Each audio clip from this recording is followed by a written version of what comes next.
예수님은 유월절의 어린 양이십니다. 특별히 예수님을 유월절 어린 양으로 부르는 것은 오늘 본문에도 기록이 된 것처럼 예수님이 돌아가신 시기가 바로 유월절 그 시기였기 때문에 그렇습니다. 유월절은 출애굽기에서부터 유래가 되었죠. 여러분 잘 알고 계신 것처럼 하나님께서 이스라엘 백성들을 출애굽시키실 때에 애굽 백성들이 그냥 이스라엘 백성을 놓아주려 하지 않았습니다. 그래서 하나님께서 재앙을 준비하시죠. 그러니까 애굽 백성들로 하여금 이스라엘 백성이 하나님의 백성이고 하나님이 진짜 하나님이라는 것을 보여주시기 위해서 10가지 재앙을 준비하셨습니다. 그리고 그 마지막 재앙이 모든 첫 번째 난 것의 죽음이었죠. 사람도 첫 번째 난 사람은 죽어야 했고요. 짐승도 처음 난 것은 죽어야 했습니다. 하나님께서 보내신 죽음의 사자가 애굽 땅 골목골목을 누비고 다닐 때 하나님께서 살아날 수 있는 하나의 방법, 그것은 바로 어린 양의 피를 문에 바르는 것이었습니다. 그리고 하나님께서 보내신 죽음의 사자가 애굽 땅의 그 모든 처음 난 것들을 죽일 때 그 대문 앞에 발라 있는 어린 양의 피를 보면 그 집을 넘어갔습니다. 그래서 유월해서 넘어갔다라고 해서 우리가 이제 유월절이라고 이렇게 부르고 있습니다. 그래서 이스라엘 백성들은 조상적부터 하나님께서 우리를 구원하신다. 모든 사람이 다 죽어갈 때 하나님은 우리를 죽음에 이르게 하지 않고 우리를 구원하실 수 있는 분이시다라고 하는 구원의 하나님을 유월절이라고 하는 절기로 해서 계속해서 기념하고 지켜왔던 것입니다. 유월절은 이스라엘의 3대 명절 중에 하나로 들어가기도 합니다. 그래서 나중에 율법을 보시면 이스라엘 백성들 그 당시에는 특히 이제 남자들을 위주로 생활을 했으니까 성경의 기록에 의하면 유대인의 모든 남자들은 1년에 3번 꼭 예루살렘에 있는 성전에 올라와야만 했는데 그 절기 중 하나가 바로 유월절이었습니다. 그래서 오늘 본문 31절에 보시면 이날은 준비일이라 라고 하면서 유대인들은 그 안식일이 큰 날임으로 했습니다. 그러니까 정말 유대인들에게 이 유월절은 굉장히 의미 있게 정말 그들에게 특별하게 지키는 절기였던 것입니다. 근데 그렇게 특별하게 지키는 절기 가운데 이제 우리가 새벽 시간에 계속해서 살펴보고 이제 오늘 본문에도 살펴볼 수 있는데요. 42절 말씀, 그러니까 19장이 끝나는 42절 말씀에 보시면 이날은 유대인의 준비일이요 또 무덤이 가까운 고로 예수를 거기 두니라 했습니다. 그러니까 예수님께서 십자가에 달리신 그 골고다 언덕 또는 해골산이라고 하는 그곳이 성과는 굉장히 가까웠던 거예요. 그래서 예수님이 십자가에 못 박히실 때 그 죄패 유대인의 왕이다 로마 말과 유대 말과 헬라 말로 적힌 그 말을 예루살렘 성에 사는 사람들이 다 볼 수 있었다라고 우리가 지난 새벽 시간 토요일 새벽 시간에 살펴보았죠. 거리가 가까웠던 거예요. 근데 유월절은 지켜야 되겠고 마침 거리 가까운 곳에 우리가 볼 때는 예수님이지만 예수님을 십자가에 못 박은 사람들 입장에서 볼 때는 로마의 반역을 일으키는 반역죄인과 함께 죽음에 이르러야만 하는 아주 흉악한 강도 둘이 매달려 있는 상황이 되는 거예요. 민족의 명절인데 마치 설날과 추석 같은 우리가 다 민족 대이동을 해야 될 만한 그런 명절인데 아주 가까운 곳에 시체가 나무 높이 달려 있으니까 사람들이 그걸 원치 않았던 거예요. 그래서 사람들이 뭐라고 얘기하냐면 빌라도를 찾아갑니다. 31절 빌라도에게 그들의 다리를 꺾어 시체를 치워달라 하니 라고 되어 있습니다. 그랬더니 이제 빌라도가 그들의 청을 들어줍니다. 빌라도가 그들의 청을 들어줬던 것은 예수님을 십자가에 못 박아야 할 만큼 원래 예수님은 십자가에 못 박아야 될 죄가 없었죠. 빌라도도 그것을 알고 있었습니다. 그런데 다만 유대인들의 성난 군중 그 민심이 있잖아요.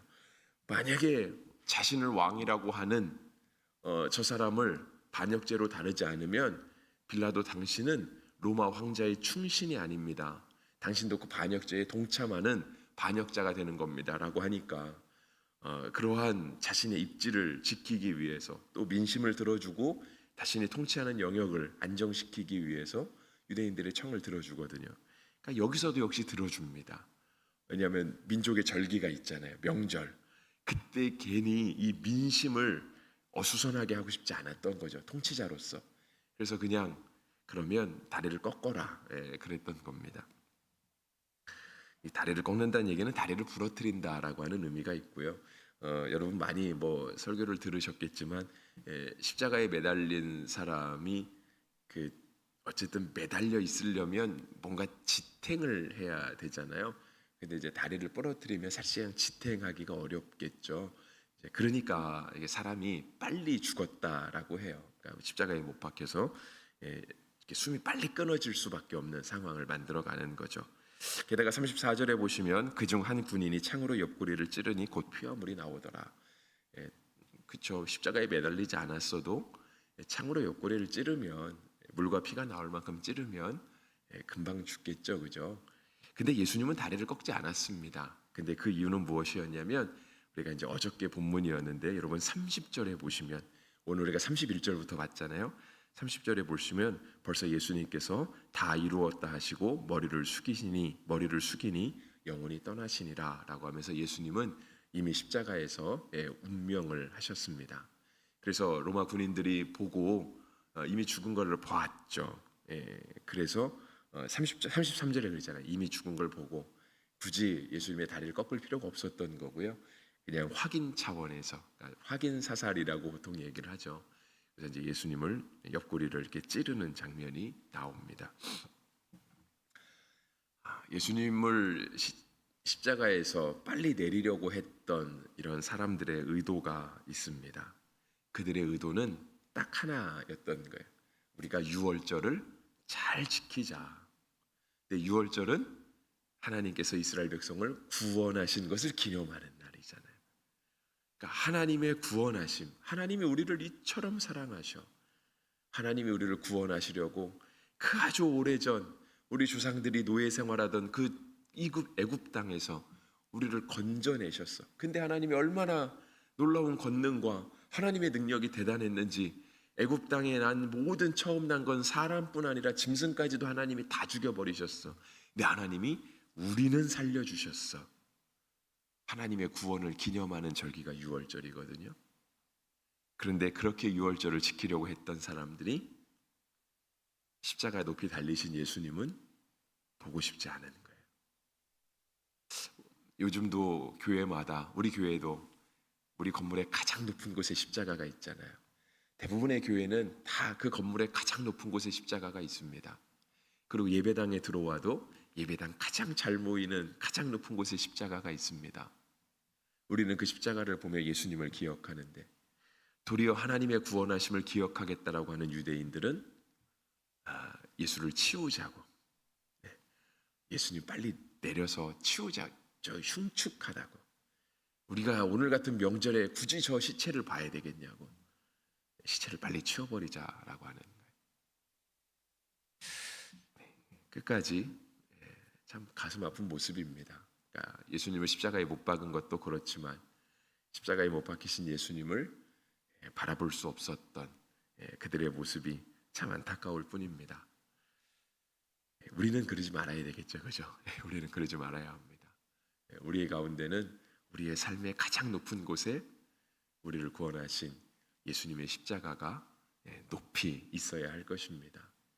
우리의 삶에도 그렇고 계획에도 그렇고 우리가 앞으로 살아가는 모든 삶의 순간순간 결정마다 예수님의 십자가가 우리의 가장 높은 곳에 위치하여서 우리를 구원하신 그 하나님의 그 사랑, 우리에게 새로운 인생을 펼쳐주신 그 하나님의 뜻과 부합하게 우리의 삶을 이끌어갈 수 있어야 할 것입니다. 본문 38절부터 보시면은요, 유대인들과는 다른 두 사람이 등장합니다. 그렇다고 해서 이들이 유대인이 아니었던 것은 아니었습니다. 그들도 유대인이었습니다. 근데 이 두 사람은 예수님을 왕으로 인정하고 예수님을 구주로 영접한 유대인들이었습니다. 첫 번째 사람은 38절에 등장하는 아리마대 사람 요셉이었습니다. 그는 성경에 소개하기를 예수의 제자이나 유대인이 두려워 그것을 숨기더니 했습니다. 예수님의 제자들 다 예수님을 인정하지 못했습니다. 우리가 잘 알고 있는 것처럼 심지어 베드로조차도 예수님을 3번이나 부인했습니다. 예수님이 십자가에 못 박히실 당시는요, 그만큼 예수님을 믿기가 어려웠던 거예요. 예수님을 십자가에 못 박일 그 당시에는 예수님의 제자조차, 수제자조차 저분이 내 구주십니다, 저분이 우리 예수님이다라고 말할 수 없을 만큼 그 당시 상황이 아주 폭력적이고 아주 위협적인 것. 내가 이 땅에서 예수님을 믿는 사람으로 살아서는 안 되겠구나, 그러면 큰일 나겠구나 라고 하는 것이 피부로 느껴질 만큼 아주 어려운 시절이었던 거죠. 그래서 아리마대 사람 요셉도요, 그걸 숨기고 있었다라고 했어요. 예수님 십자가 높이 달리셨는데 내가 예수님의 제자라는 사실을 드러내지 못할 만큼 그 당시 분위기가 너무 험악하고 무서웠던 것이죠. 근데 예수님이 십자가에 달려 돌아가시고 유대인들이 빨리 예수님의 그 시체를 빨리 처분해 버리려고 하니까 이 아리마다 사람 요셉의 마음 가운데 그 마지막 양심이 있었던 것 같아요. 그래서 빌라도를 찾아갑니다. 31절에도 유대인들이 빌라도를 찾아가죠. 예수를 빨리 십자가에서 끌어내리자고. 그다음에 38절에서 아리마대 사람 요셉도 빌라도를 찾아가요. 그렇게 예수님의 시체를 빨리 내려야 할 것 같으면 내가 찾아가겠다라고 아리마대 사람이 가져갑니다. 그리고 41절에 보시면 예수께서 십자가에 못 박히신 곳에 동산이 있고 동산 안에 아직 사람을 장사한 일이 없는 새 무덤이 있는지라 이날은 유대인의 준비일이요 또 무덤이 가까운 고로 예수를 거기에 두니라.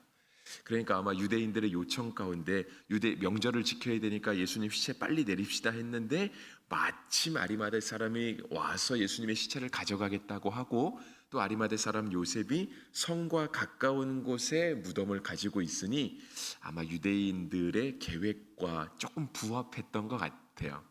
그러니까 유대인들이 그래 그럼 빨리 가져가, 빨리 가서 시체 빨리 무덤에 장사해, 조금 수월할 수 있잖아요. 아마 그래서 그런지 아리마대 사람이 요셉이 예수님의 시체를 가져가는 것을 그들이 허락을 해줍니다. 아리마대 사람 요셉은 유대인들의 그러니까 그 심기를 이렇게 맞추려고 했던 것은 아니고요.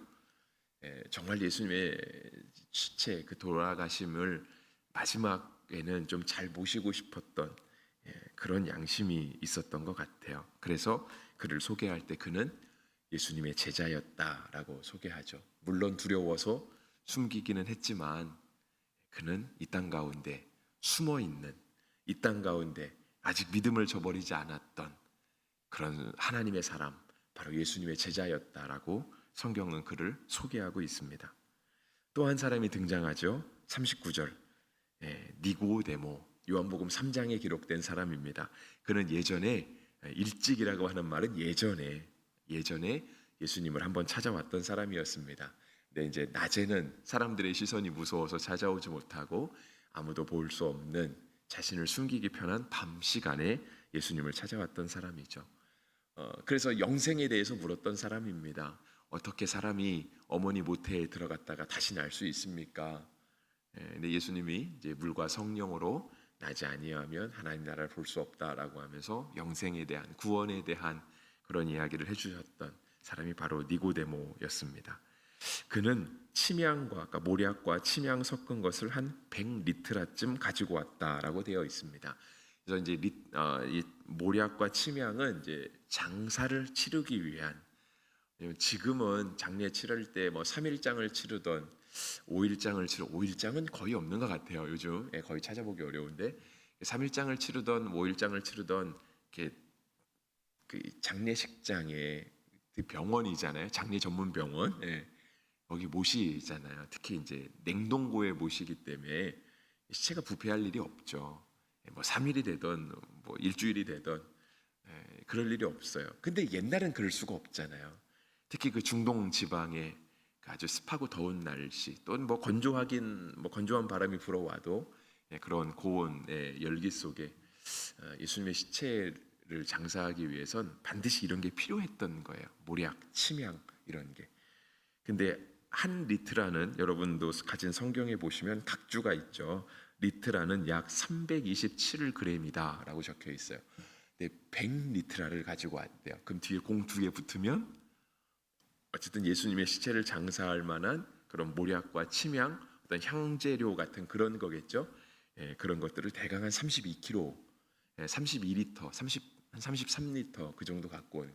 한 33리터면 마땅히 비교할 게 없더라고요. 제가 보니까 33리터 드릴을 쉽게 말할 수 없는데 그냥 순간 머릿속에 떠오른 건 그거였어요. 여러분 어디 이렇게 정수기 같은 데 보면 정수기 물통 엎어놓은 거 있잖아요. 지금이야 다 수도에서 나오는, 우리 교회는 다 수도에서 바르는, 어디 가면 이렇게 물통 엎어놓은 거, 그게 한 19리터 정도 됩니다. 한 18.9리터 정도 적혀 있거든요.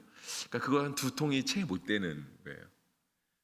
돌아가신 예수님의 시체에 발라드릴 향재료를 여지는 한 식수통 한 2통, 한 통 3분의 2 정도 가져온 거죠.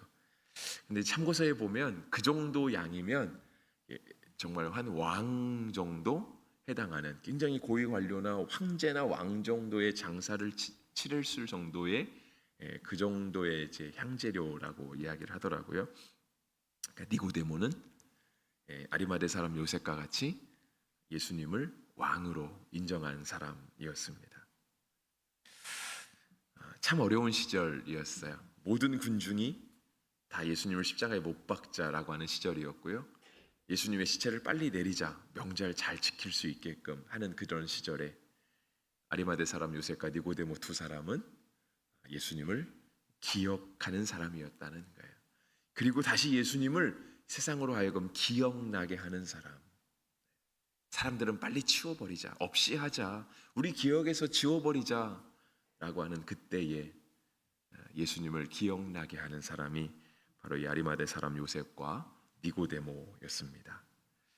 네, 우리가 살아가는 시대도 뭐 이 시대와 비슷한 면이 있죠. 뭐 꼭 똑같다고 말할 수는 없지만 우리 가운데도 여전히 예수님을 지워버리자라고 하는, 이런데 왜 굳이 교회 얘기를 해?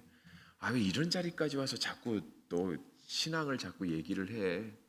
그냥 신앙은 교회 나가서 지키고 여기서는 그냥 일 얘기만 해. 그렇죠. 그게 요즘의 분위기가 아닌가 싶어요. 어떤 남의 종교의 자유를 인정해야 된다는 이유로 우리가 예수님을 말하기가 참 어려운 시절이 되어가고 있는데, 어쩌면 오늘 하루도 그렇게 될지도 모르겠죠. 하지만 우리가 이 땅 가운데 예수님을 기억하는 사람이 되시기를 간절히 바라고, 또 예수님을 기억나게 해주는 사람, 그런 사람이 되시기를 간절히 바랍니다. 예수님은 돌아가셨지만 살아나시잖아요.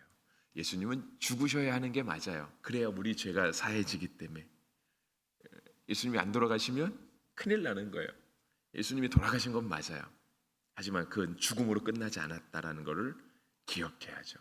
주님은 다시 살아났어요. 다시 살아나시고 우리의 삶 가운데도 주님이 다시 살아나셔야 하는 거예요. 우리가 그 주님을 기억나게 하는 놀라운 하루가 되기를 주 이름으로 축복합니다.